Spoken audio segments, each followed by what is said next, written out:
Philippine President Duterte is currently visiting Japan after having declared his southern city of Marawi liberated from ISIL. He's talking with Shinzo Abe about further assistance in the fight against terrorism and improving his country's infrastructure. When he returns home, he'll be hosting this year's ASEAN summit, and he's expected to meet U.S. President Donald Trump, though Trump seems to have decided to skip the actual summit.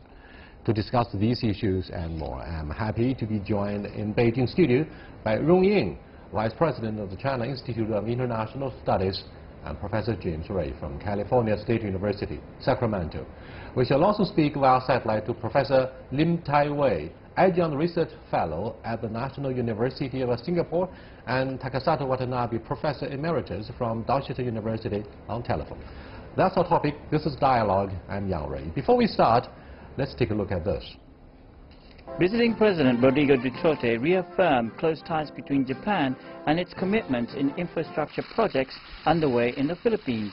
Japanese Prime Minister Shinzo Abe and Duterte said Tokyo is committed in economic assistance to the Philippines in the next 5 years.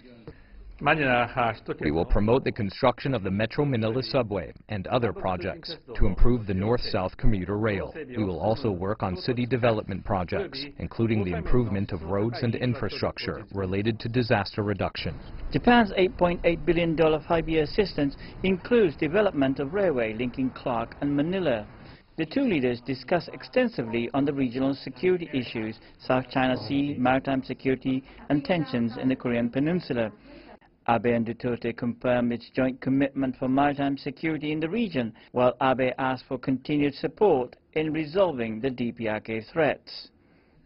Japan and the Philippines will cooperate to address issues of common concern, such as the DPRK missile and nuclear issue, and the early resolution of the abduction issue, as well as the realization of a free and open Indo-Pacific region. We condemn these tests and call on all concerned stakeholders to return to the negotiating table to peacefully resolve the situation. The Philippines is of strategic importance for Abe, who is interested in securing safe shipping lane from the Middle East, which also reflects U.S. interests in the region. However, Abe might face a situation where he has to mediate between Duterte and Trump. He is, in a sense, a Philippine version of Trump, and he's going for a Philippine first policy. So when you have a clash of Philippine and U.S. first policies, it's going to be interesting to see what happens. Hard to predict. Coincidentally, Shinzo Abe will have a chance to discuss regional matters with U.S. President Donald Trump right after Duterte's visit. Abe and Trump will then head to Vietnam and Philippines for the APEC and ASEAN meeting. Terence Hiroshima, CGTN, Tokyo. Now, gentlemen, what do you think of his practical policy of putting Philippines first in terms of balancing the relationship between Japan and China? I think certainly for the Philippines, to have a balanced and healthy and steady policy, relationship with both China and Japan serve the best interest of Philippines. And this is, after all, I think if you look at the past years of the development of the relationship, I think between China and the Philippines there's a kind of a shift since President Duterte took over.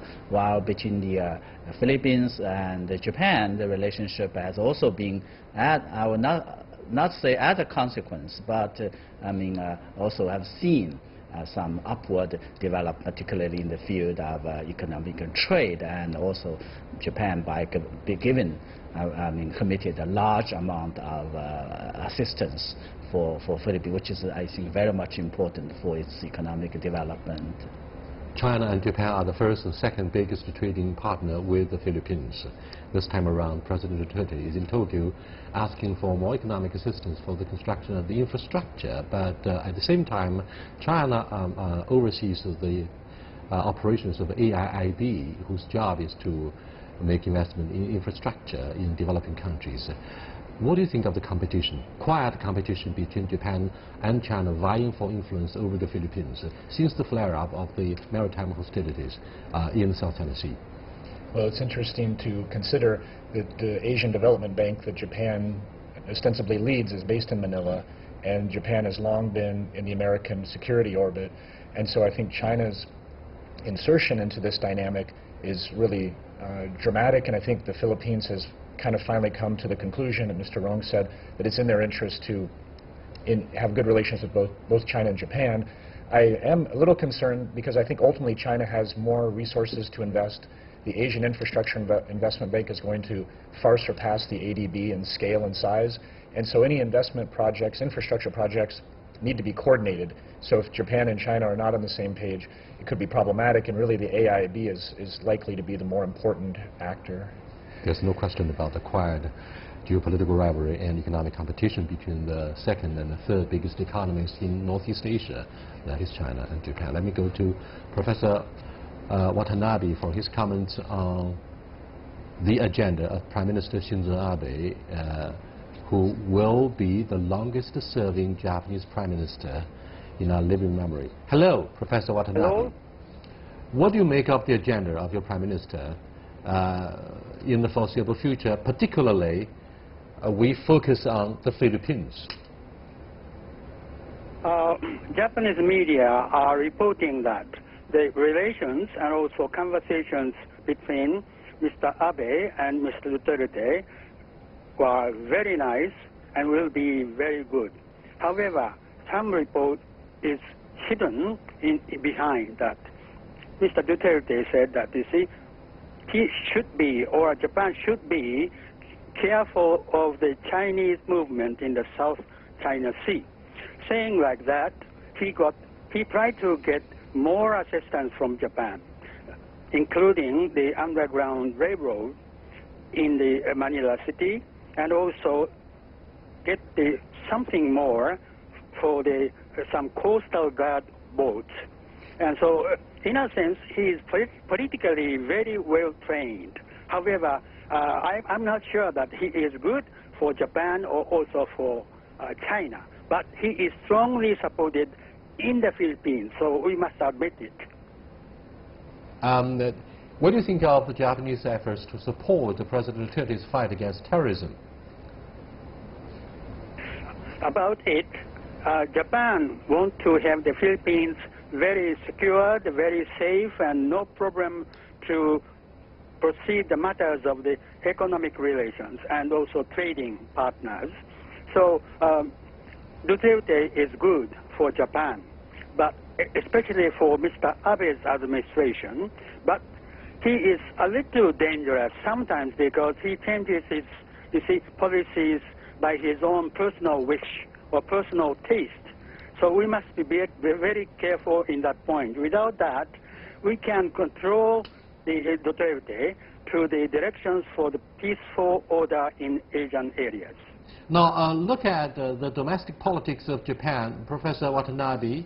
The lower house has been dissolved to call for an early election, laying the groundwork for rewriting the pacifist constitution. Now, what does Prime Minister Shinzo Abe really want? Mr. Abe doesn't know how miserable the real war is, and also Mr. Trump, who is coming to Japan very soon. Both of them want to have the stronger, U.S. military bases in Japan. So to do that, Japan needs to buy so many kinds of the war weapons from the United States. This is the intention of Mr.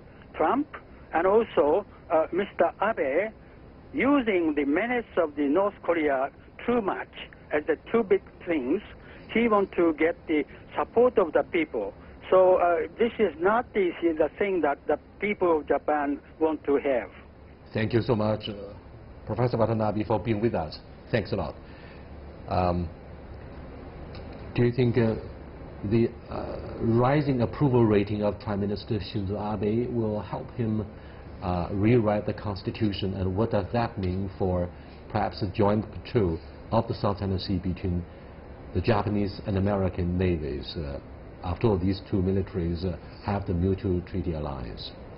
I'm not sure. The approval rate of Shinzo Abe has, got more or get a boost after the election. After all, I think it's more or less still remains like 50-something, which of course quite extraordinary for Japanese prime ministers. I mean, look at the previous ones. But I think the very fact that he won the election, won his party and the coalition party like won a big margin, 2/3 of the seats, does not necessarily mean he got the mandate. I mean, to push for his agenda, particularly on the question of the revision of the pacifist constitution. I think the trick is that possibly I think the constitution should be or could be, I mean, revised, but how to revise? This is a big issue. And then I think Japanese also been very careful, even though it wanted to work together with Japan, with the United States for so-called joint patrol, but it has to be very careful about the responses from the Chinese. So I think so far, I still feel, personally feel, it's yet a decision is yet to be made. And some Chinese observers pointed out recently that if Japan were to send their warships to the disputed waters in the South China Sea, China doesn't think it's disputed and controversial, then tensions are likely to be built up around the Diaoyu Islands in East China Sea as a result. Having said this, let me go to Professor Lin, who's standing by in Singapore, for his comments on the current visit by President Duterte to Tokyo and the agenda of Prime Minister Shinzo Abe. Hello, Professor Lin. Can I share your thoughts on the implications of this official visit by President Duterte?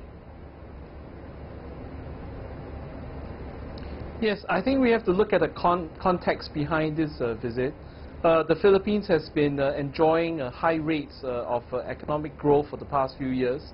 In fact, for some of these years, the Philippines was the fastest growing economy in East Asia. So because of that, there's a lot of need to upgrade its infrastructure, to upgrade its highways, its ports, and also other infrastructures like the subway line in Metro Manila. And so this is one of the main reason why President Duterte has visited Japan. It hopes to work with Japan in infrastructure, and specifically in infrastructure like highways that can be prone to flooding. And so the Philippines would like to build up its infrastructure, upgrade it so that it can counteract flooding in the country, and also the subway system in Metro Manila. And the total package that the Japanese have offered over the next 5 years is $8 billion US. And so this is the kind of funding that is being discussed by the two parties, and it will be dispensed over the next 5 years. So economic reasons and the fact that the Philippines have been enjoying high economic growth is the main reason for and the main impetus behind this visit. Of course, there is another big reason that's on the horizon, and that is the recent Filipino victory over Marawi rebels. The siege of Marawi was ended and declared that Marawi now is safe from conflict. And Prime Minister Abe, like the U.S. Secretary of Defense, Jim Mattis, have offered their congratulations to President Duterte, who is a tough person on security issues, for contributing to the victory over Marawi siege in the Philippines recently. But so I'm afraid, excuse me, but I'm afraid the presidency of Duterte has drawn a lot of fire from allies such as the United States for the brutal wars on drug in the streets. And do you believe this victory in Marawi has helped build a better investment environment and for the remarkable recovery of the Filipino economy? In this regard, do you think he's been utterly forgiven by his Western allies about the human rights record? That is true. President Duterte is a very controversial figure. Many human rights groups have pointed out that in his war on drugs, as well as the victory over Marawi, there are issues with human rights. So in that sector of the President Duterte's dealing with groups in the international community, he might be facing challenges and also some criticisms from human rights groups and also groups that were critical of his war on drugs. So in that sense, he would not find some resonance with groups like that. However, this remains to be seen in the broader picture, how he's able to negotiate through the criticisms of these two groups, particularly in the upcoming ASEAN summit and also APEC summit that's going to be held in the Philippines, as well as the bilateral meeting with President Trump, because President Trump and him are both, as your previous guest has also mentioned, both are considered to be strongman leaders.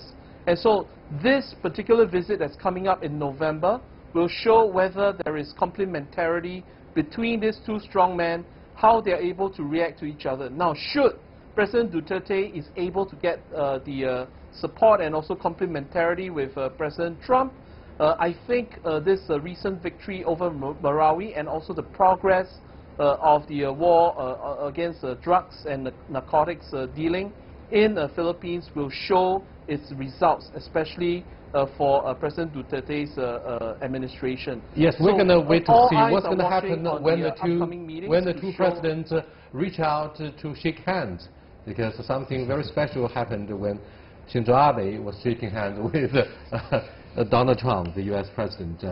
What do you think of ASEAN, the summit? This regional organization is said to be the second most successful following the European Union. However, it also draws mild criticism for hosting so many meetings each year, hundreds of them. There are few deliverables, but the leaders from these 10 member states seem to enjoy meeting over and over each year. Yeah, that's right. I think ASEAN is celebrating the 50th anniversary of this year. I mean, if you look at the past 5 decades, I think ASEAN should be and can be, deserve a credit of being a miracle. Look at the 50 years ago, I think when ASEAN was started, I mean, there were so many problems, challenges, difficulties. Some of them, they were literally having conflict, interstate conflict, territorial disputes, and I think also look at the ASEAN as a whole. Now, of course, we have 10 states altogether. I mean, look at there are differences if we talk about religion, talk about culture and size of economy, and also I think that the system, political system, ideology. I think 5 decades, 50 years, and now we are looking at what we have achieved. Certainly, we should give them applause. But of course, there are many, I think, criticism of ASEAN, particularly the way, I mean, they deal with each other. The efficiency. Are you somehow suggesting that it is very difficult for the 10 member states to actually build consensus? At the last moment, what was agreed upon could fall apart. Exactly, I think, but that's what they are proud of. They call the ASEAN way, the consensus, the comfortable, the accommodation to the level of comfortableness, and so and the centrality of ASEAN in the regional affairs. I think we should applaud for the success they have achieved, the progress, and I think we also have to point out that in this changing dynamic of great power relationship, ASEAN also played a very important role in, I think, helping, balancing, the major power relationship to the extent that they continue to play a constructive role to help the region to enjoy peace and stability and prosperity. Obviously, countries like the Philippines and even Singapore have been thinking very hard as to how to keep a balance between superpowers and the major economies in the Asia-Pacific region. Prime Minister Lee Hsien-loong visited Beijing to clarify the alleged ambiguity of his policy towards China on the controversial issues of territorial waters in the South China Sea. What do you think of the importance of ASEAN for the United States? Do you think President Trump doesn't have a clear strategy about Asia? Yes, unlike President Obama, who I think did have a more clear vision and was encouraging U.S. participation in these multilateral institutions, President Trump and his team seem to dislike multilateralism and seem to have a fondness for authoritarian leadership and clear, forceful actions in the mold of President Duterte. So I think not attending the East Asian Summit is not necessarily a surprise for President Trump, but I do think ASEAN has served a very useful role for the United States in this dialogue body through APEC, through the ASEAN Regional Forum, and even, for China, I think ASEAN +3 and the forums that are trending toward an exclusive Asian membership. But these are places where dialogue happens, and these are opportunities when there's a security conundrum, and it could be the South China Sea. This is a place for the ASEAN way to take hold, which is behind-the-scenes consultation and dialogue without formal pronunciations and treaties. And so I do think ASEAN has been instrumental in softening the hard edges between Japan, China, and the United States. Let me go back to Professor Lim. Do you think the Prime Minister Shinzo Abe is very ambitious as to take over the leadership from President Trump after the United States decides to pull out of TPP? And do you think the Japanese administration is trusted by the American ally in doing that?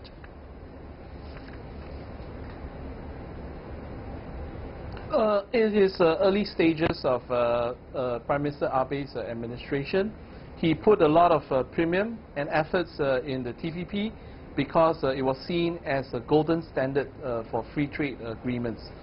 President Trump came into power after the successful election campaign, and one of his major campaign was to do away with TPP.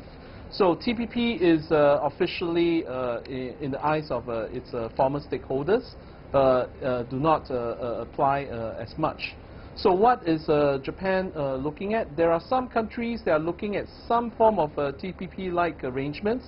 Countries like not only Japan, but also countries like Australia and New Zealand. But it is to be noted that at the same time, Japan is also looking at the possibility of RCEP, RCEP. And so I think the momentum that Japan and many other countries in the region are trying to reach is to push forward liberalism, trade liberalism, and also free trade agreements and the momentum for free trade in an era where there seems to be some pushback against globalization. We've seen it in Brexit and also in other examples. So I think foremost on the minds of these countries is that these were the main beneficiaries of free trade for the past few decades. And they want to build the momentum to carry on with free trade even though there are some obstacles involved.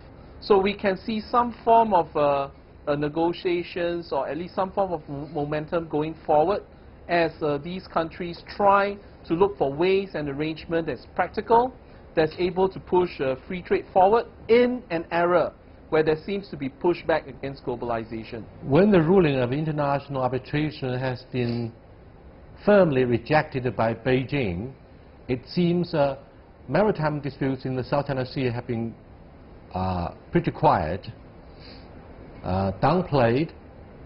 Now, what is more controversial at this moment, I'm afraid, Professor Lim, is the way the laureate of Nobel Peace Prize, Madame Aung San Suu Kyi, handles the Rohingya rebellion and the alleged massacre of the Muslim ethnic community in Myanmar.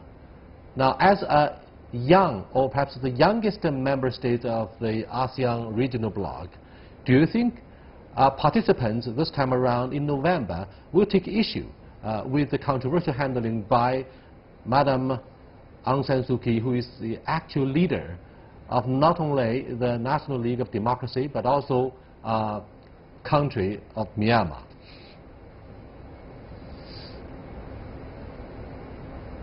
The main agenda for the coming summit, which is an important summit because it is the ASEAN summit that's held in the 50th anniversary of ASEAN, is symbolically important because this is going to be the first contact that ASEAN will have with the world leaders, including President Trump, as a group and also as a collective body.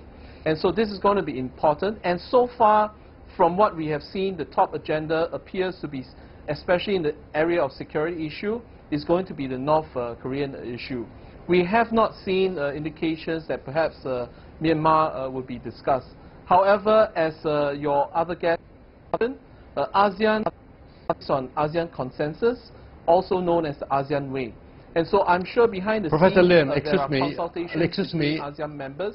Excuse me, Professor Lim, the White House has made it very clear that President Trump will not attend the ASEAN summit because of the mere technical problem of his long official visit, the longest of its kind since he took office. So he won't be able to show up for the ASEAN summit. What do you think of the considerations behind the alleged scheduling of the presidential trip? I think President Trump is a very busy man. As you can see, before he came over to East Asia, he has met very important leaders from ASEAN. He has met Prime Minister Lee. He has also met Prime Minister Najib from Malaysia. So there has been a preliminary contact between President Trump and ASEAN leaders. And when he's in this region, he will also make contact with important countries within ASEAN, like the Philippines and also Vietnam. So I think in his own way, working around his schedule based on his priorities, both domestic and international, he has made consultations with important ASEAN leaders, in addition to Northeast Asian leaders in China, South Korea, and also Japan. So I think all these augurs well for American diplomacy, in the sense that he's trying to engage with both ASEAN as well as major powers in Northeast Asia, and topmost on his agenda is North Korea. And for, thank you very much, good reason. Professor Lim. He's trying to ensure. Thanks a lot for briefing us on the issue of the DPRK. I'm going to come back to the guest speakers in Beijing, in the Beijing studio for this issue. President Duterte suggested that leaders of the major parties involved in the process of denuclearization in Northeast Asia should be bold enough to talk directly to Mr. Kim Jong-un, leader of the DPRK. What do you think of this very, I mean, it's an issue that might be very controversial, right?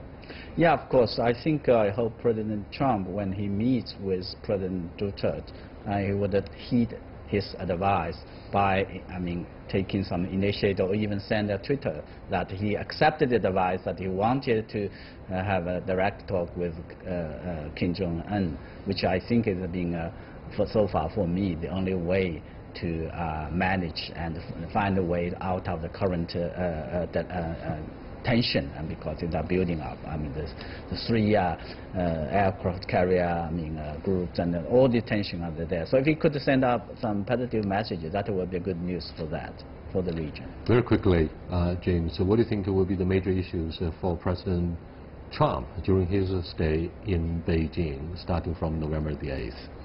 I think promoting economic investment, mitigating any sensitive issues that could arise. I don't think he's going to be pushing on domestic issues in the way former American presidents have, so I expect it to be a positive visit. Maybe probably the DPRK will be prioritized. Yeah. But many here in China would be very cautious in voicing their comments on the deliverables coming out of the summit on the DPRK. Thank you so much for being with us. I'll see you next time. Goodbye.